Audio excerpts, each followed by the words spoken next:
Hey friends, I taught a class today about hamstrings.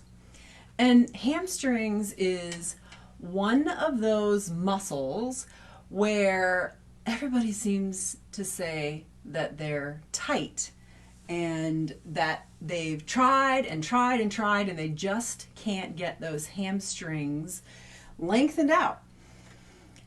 I'm Stephanie Carter Kelly, a physical therapist that uses yoga in everything that I do. And I'm following up with the hamstrings because yesterday I talked about how I focus on strength rather than flexibility or stretching in my yoga classes. But if we're talking about hamstrings, don't we have to stretch them? Well, how's it been working for you so far? How has stretching worked for those really tight hamstrings? So I know why they're tight. I know why you can't get them lengthened out. And yes, tight hamstrings are absolutely affecting your back. If you have back pain, those hamstrings can pull on your pelvis and kind of mess up that back. So let me give you some ideas about what's going on. So I'll just start with the chair. So one way to stretch the hamstrings is to do it this way. If you are really tight in the hamstrings, even putting your foot up in the seat of a chair you're really going to feel it, and you may want to bend your knee in order to do it. The other thing, instead of bending the knee, you may say, no, I have to get my knee straight, but so you may round in the spine because the hamstring is pulling on the pelvis to round the spine out. I can't even get in there, that position. And you just kind of hang out here and you try to get the hamstring loose. One of the reasons that the hamstring doesn't get loose is because it's unopposed by any strength. So sometimes the hamstring is weak and that's why it's tight. The other reason is that when you don't have any strength on the opposite side of that hamstring, then there's no stability in the pelvis, and therefore there's nothing to pull, there's nothing to sort of anchor the pelvis, and so the hamstring just ends up pulling. So instead of being here and letting the hamstring pull you into rounded position, you have to correct that posture. You have to maintain an arch in the low back. You have to think about lifting that tailbone, keeping the arch in the low back. The strength has to come from the low back in order to maintain support and stability of the pelvis so that you can lengthen in the hamstring. So let me show you a different position. So here's one of the most popular positions to do. Let me just fix my phone.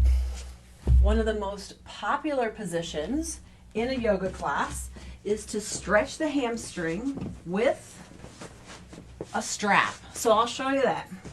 So here we are in the yoga class.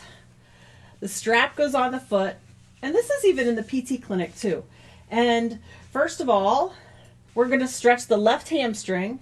And so we put the strap on the foot and we pull on it as much as possible. That's the first problem, is the knee is not straight.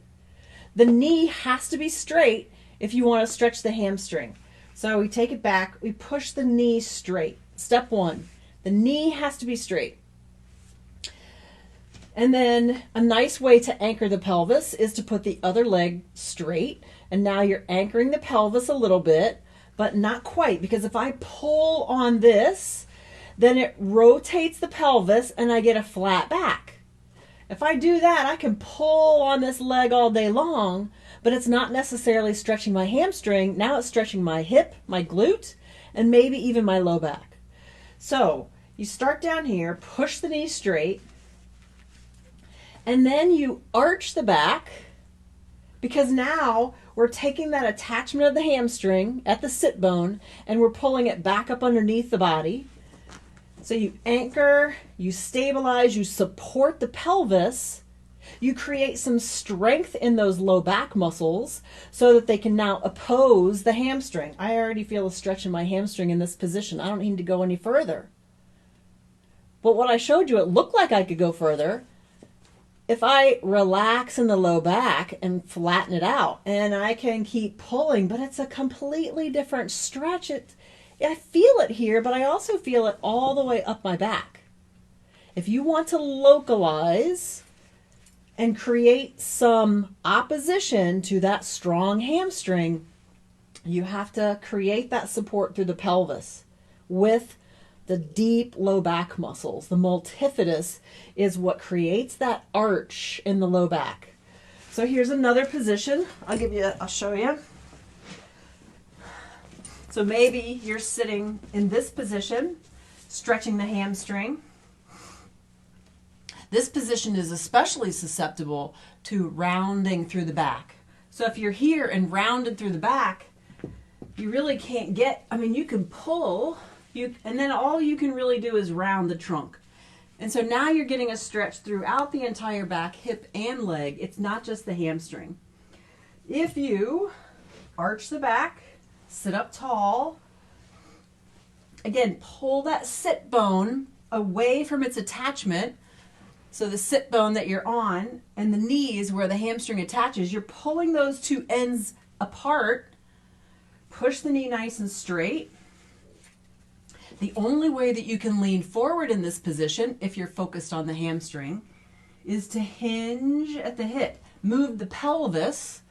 Don't move just the trunk. So you need to think about keeping this arch in the low back, and then you can localize it to the hamstring. It's the same thing in downward dog. In downward dog, I tell people to get a little bit of an arch in the low back. I start from that position and then go into downward dog, keeping a nice long trunk, a lifted tailbone, and then you can stretch the hamstrings. But if people are really tight, they end up being here in downward dog, and I worry about the roundedness through that mid and upper back.